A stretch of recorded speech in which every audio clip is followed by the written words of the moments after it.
નમસ્તે વિદ્યાર્થી મિત્રો, આપણે પાઠ 10 વલયની અવકાશની સફર પાઠના લેખક કિશોર અંધારિયા. આપણે આગળના લેક્ચરમાં આ પાઠની જે અડધી સમજૂતી છે એ મેળવી ચૂક્યા છે. આજે આપણે આગળની જે સમજૂતી છે એ મેળવીશું. આપણે ત્યારે જોયું હતું કે ત્રણેય મિત્રો છે એ શું થાય છે કે એ ત્રણેય જે પોતાનું ઘર, પોતાનું ગામ, પોતાનું રાજ્ય, દેશ, ખંડ, આ પેરેગ્રાફ છે એની સમજૂતી આપણે મેળવી ચૂક્યા હતા કે બધા ત્રણેય છે રહ્યા હતા. હવે ત્યાર પછી છે એ પેરેગ્રાફની સમજૂતી મેળવી ચૂક્યા છીએ અને ત્યાર પછી શું થાય છે વિદ્યાર્થી મિત્રો, કોણ જાણે કેટલા કલાકો વીત્યા હશે અહીં પહોંચવામાં, કઈ આ જગ્યા હશે, કયો ગ્રહ ને કઈ દુનિયા હશે. પેલા યાનમાં કોઈ નહોતું એટલે કદાચ રિમોટ સંચાલિત હોય, પરંતુ હવે અહીં કોઈક જોવા મળવું જોઈએ ને. એટલે એમ કહે છે કે કોણ જાણે એમ કે કેટલા કલાકો વીતી ગયા હશે અહીં સુધી આવવામાં, કે જ્યાં એ લોકો પહોંચી ગયા હતા ત્યાં. અને આ કઈ જગ્યા હશે, કયો ગ્રહ અને કઈ દુનિયા હશે. પેલા યાનમાં કોઈ નહોતું, એ લોકો જે યાનમાં અંદર આવી ગયા હતા તેમાં તો કોઈ નહોતું એટલે કે રિમોટ સંચાલિત હોય, પરંતુ અહીંયા તો એને કોઈક જોવા મળવું જોઈએ ને. યાન દ્વારા તેઓ આ વિચિત્ર દુનિયામાં પહોંચી ગયા હતા. એ જે યાન હતું કે જે એમને નીચે જમીન ઉપર મેદાનમાં જોવા મળેલું હતું અને એમાં એ અંદર આવી ગયા હતા અને અહીં સુધી પહોંચી ગયા હતા.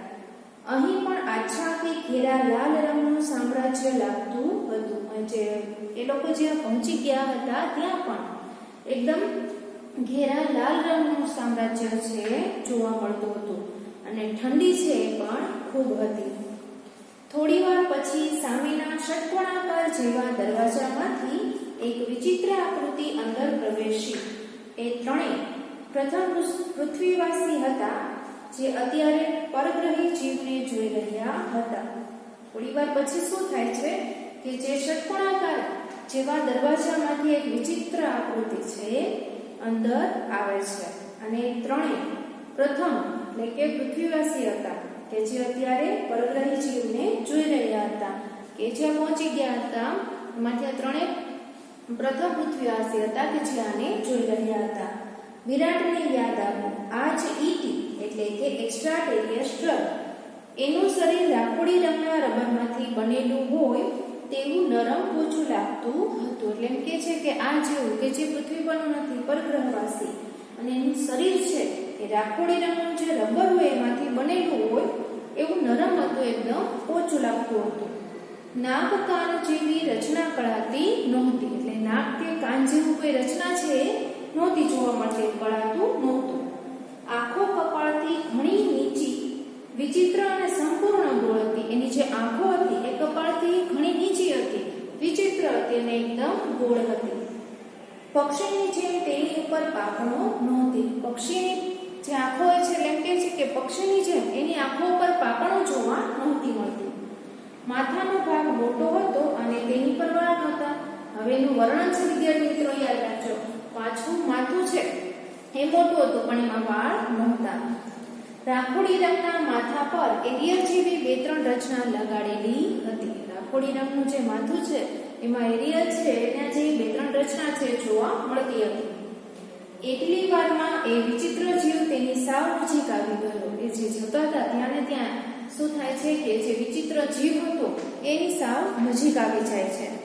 તેણે વારાફરતી ત્રણેયના હાથને પોતાના હાથ વડે સ્પર્શ કર્યો. એ નજીક આવીને શું કરે છે કે વારાફરતી આ ત્રણેય મિત્રોના હાથને સ્પર્શ કરે છે. તેના હાથના વિચિત્ર લાંબા આંગળાઓ પર પુશ બટન જેવી સ્વિચો જોડાયેલી હતી. એના જે હાથના લાંબા વિચિત્ર આંગળાઓ હતા એના પર પુશ બટન જેવી કે દબાવી શકાય એવી સ્વિચો જોડાયેલી હતી. કદાચ એમાંથી કોઈ એવો પ્રવાહ તેઓના શરીરમાં વહ્યો કે તરત જ ત્રણેય ખેંચાતા એની પાછળ ચાલવા લાગ્યા. એ જે આકૃતિ હોય છે પેલા ત્રણેયને ટચ કરે છે, અડે છે. એટલે શું થાય છે કે જેવો એનો સ્પર્શ થાય છે એટલે એક પ્રવાહ છે શરીરમાં વહ્યો હોય કે ત્રણેય છે એની પાછળ ખેંચાવા લાગ્યા એટલે કે ચાલવા લાગ્યા. તેઓ કેટલાક ષટકોણાકાર બાંધકામો વટાવી એક ઘણા મોટા ષટકોણ હોલમાં પ્રવેશ્યા. પેલા વિચિત્ર જીવ જેવા અહીં કેટલાય રાખોડિયા રંગના જીવો હતા.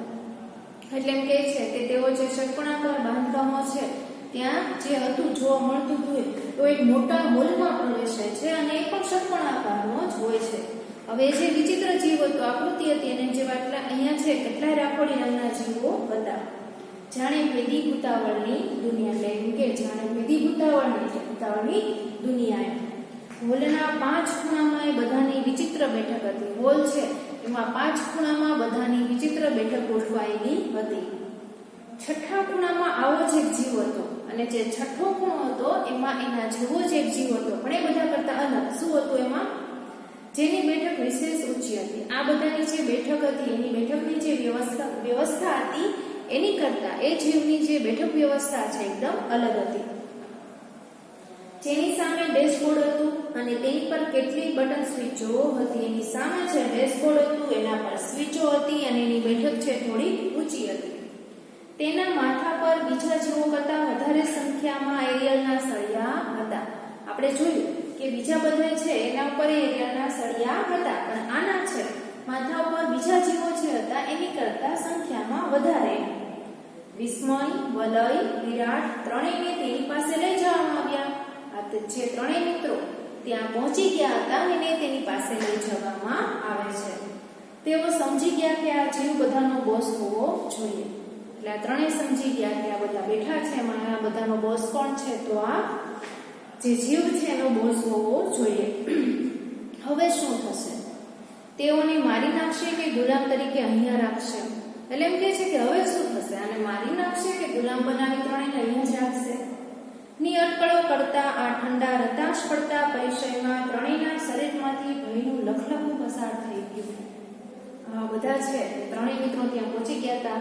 એમાં જે વિચિત્ર જીવ હતા એ બધાની વચ્ચે એમ થઈ ગયું કે અમને બધાને અહીંયા ગુલામ ત્રણેયને બનાવીને રાખશે કે મારી નાખશે? આવા બધા વિચારો આવતા જ ત્રણેયને ડર છે લાગે છે, ભય છે લાગે છે.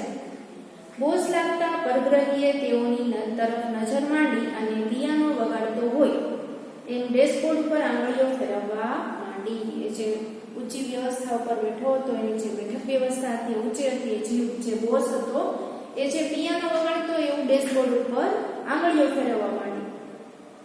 જેવી આંગળી અટકી, જે આંગળી છે ફેરવતો હોય છે જેવી અટકે છે એ કંટ્રોલ બોર્ડની સ્પીકર જેવી રચનામાંથી અંગ્રેજીમાં અવાજ આવ્યો.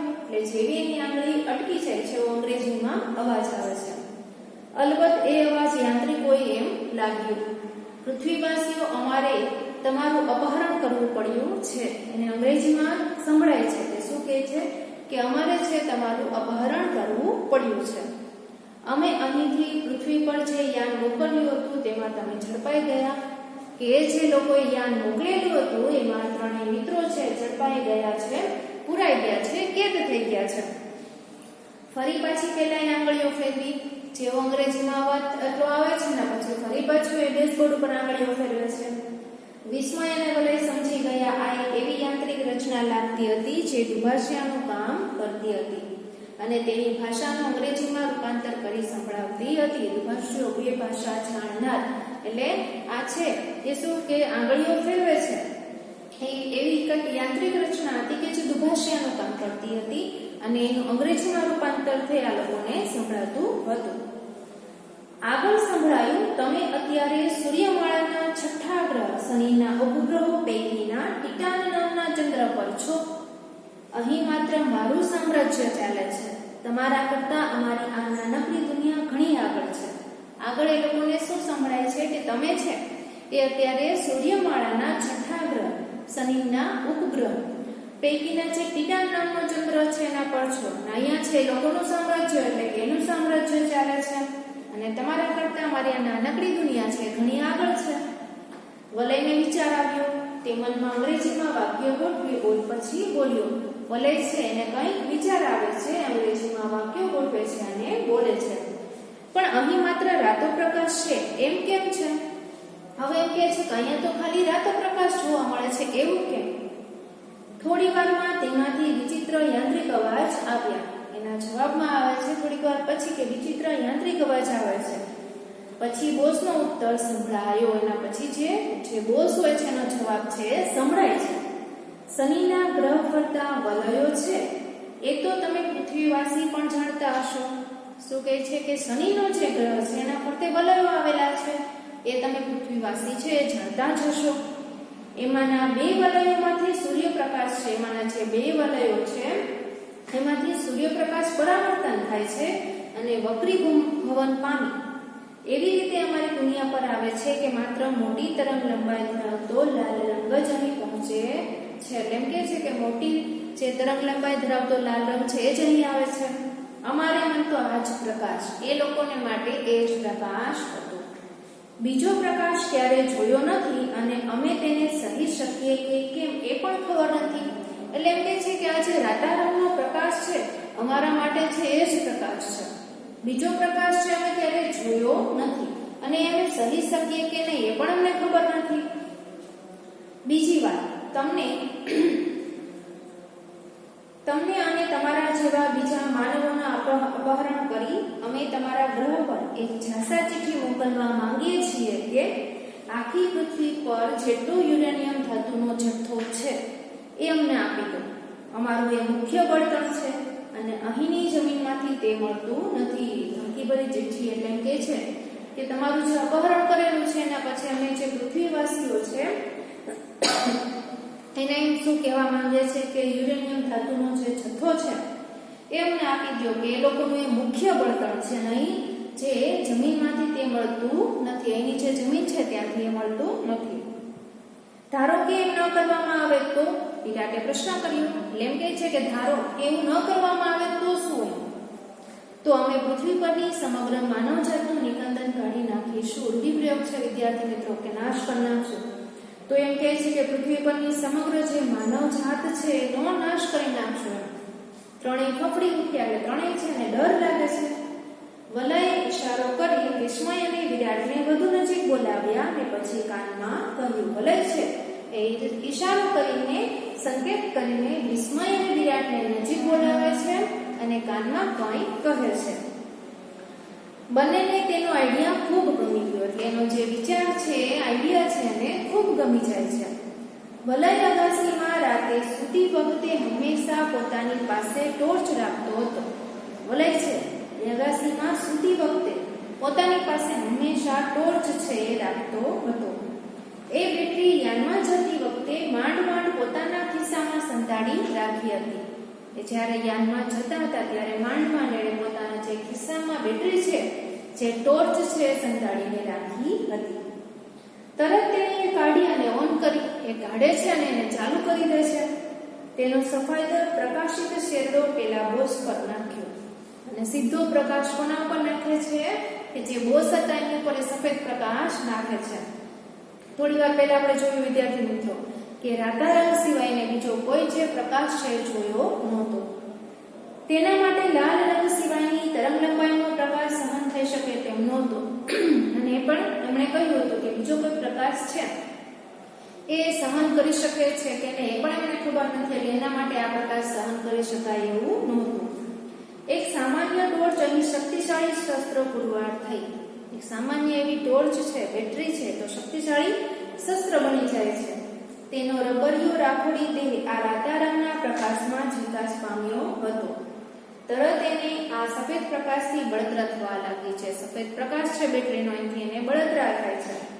એના દેહમાંથી યાંત્રિક અવાજો આવવા લાગ્યા. એનો જે શરીર છે, દેહ છે, એમાંથી યાંત્રિક અવાજો આવવા લાગે છે અને એનું રબરિયું પોચું શરીર ઓગળવા લાગ્યું. એનું શરીર છે એ ઓગળી જાય છે, પીગળી જાય છે.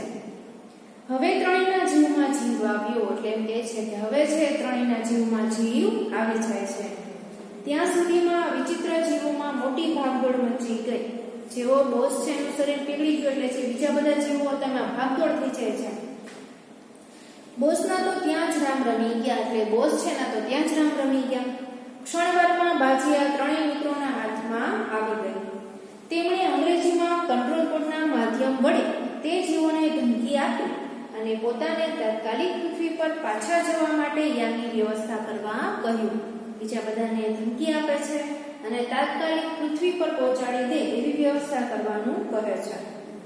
ખૂબ જ ભયભીત થયેલા ગ્રહવાસીઓએ તરત જ તેમણે યાનમાં બેસાડી દીધા અને યાન પૃથ્વી સુધી પહોંચે એ માટે પ્રોગ્રામ કરી દીધું. હવે શું થાય છે કે જ્યારે એનો બોસ છે, એનું શરીર છે એ પીગળી જાય છે પેલા બેટરીના પ્રકાશથી, એટલે ત્રણેય છે એને થોડીક રાહત થાય છે કે થોડુંક એમ ચિંતા છે એની હળવી થઈ જાય છે. અને બીજી જ વારમાં શું થઈ જાય છે, બીજા બધા જે જીવો હોય છે દોડાદોડી ભાગદોડ થઈ જાય છે. એના બોસના તો ત્યાં જ રામ રમી ગયા હોય છે અને ક્ષણવારમાં જ આ ત્રણેય મિત્રોના હાથમાં આવી ગઈ. આખી જે બાજી છે એ ત્રણેય મિત્રોના હાથમાં આવી ગઈ. હવે જે અંગ્રેજીમાં કંટ્રોલ બોર્ડના માધ્યમ વડે તે જીવોને ધમકી આપી, બીજા બધા જીવોને ધમકી આપે છે, પોતાને તાત્કાલિક પૃથ્વી સુધી પહોંચાડવા માટેની વ્યવસ્થા કરવાનું કહેવામાં આવે છે. અને જે ભયભીત થયેલા ઉપગ્રહવાસીઓ છે તરત જ તેમણે યાનમાં બેસાડી દીધા અને યાન પૃથ્વી સુધી પહોંચે તે માટે પ્રોગ્રામ કરી દીધો. ત્રણેય લાલ રંગી આ દુનિયાને અલવિદા કરી, એટલે ત્રણેય છે લાલ રંગી આ દુનિયાને અલવિદા કરીને વલયે પોતાની બેટરી ફરી હાથમાં લીધી અને વલય છે એણે પોતાની જે બેટરી છે ફરી હાથમાં લે છે અને અગાસીમાં સૂતેલા વલયને એના મમ્મી ઢંઢોળતા હતા. અગાસીમાં જે સૂતેલો જે વલય છે એના મમ્મી છે એને ઢંઢોળતા હતા, ઉઠાડતા હતા. ઊંટને જો કેટલો દિવસ ચડી ગયો, એટલે એમ કહે છે કે ઊંટને કે દિવસ છે કેટલો ચડી ગયો છે. તારા બે ભાઈબંધ ત્યારના ઉઠીને ના ઘેર ચાલ્યા ગયા છે, એટલે કે તારા જે બંને મિત્રો છે સૂતા હતા એ તો ક્યારના ઉઠીને ઘરે જતા રહ્યા. ને આમ બે બાબડો થઈ બેટરીને હાથમાં લઈ શું કરે છે, એટલે એમ કહે છે કે તું સૂતા સૂતા બેટરીને હાથમાં લઈને શું કરે છે. એમ બે બાબડો થઈને કોઈ સપનું તો નથી જોયું ને, એટલે એના મમ્મી છે ને પૂછે છે કે તે કોઈ સપનું તો નથી જોયું ને. હવે વિદ્યાર્થી મિત્રો અહીંયા છે એ તમારા પાઠ 10 ની જે સમજૂતી છે સમજૂતી પૂરી થાય છે. આજનું તમારું હોમવર્ક શું રહેશે વિદ્યાર્થી મિત્રો કે આજે છે આપણે પાઠ 10 ની જે સમજૂતી મેળવી એ પાઠ આખો છે એ તમારા હોમવર્કમાં વાંચી જવાનો અને તમને આ પાઠ છે બરોબર યાદ રહેશે. તો વિદ્યાર્થી મિત્રો આજે પાઠ 10 ની સમજૂતી પૂરી થાય છે. હોમવર્કમાં તમારે પાઠ 10 છે એ વાંચી જવાનો આજનો લેક્ચર છે એ આપણે અહીંયા પૂરો કરીએ છીએ. આભાર.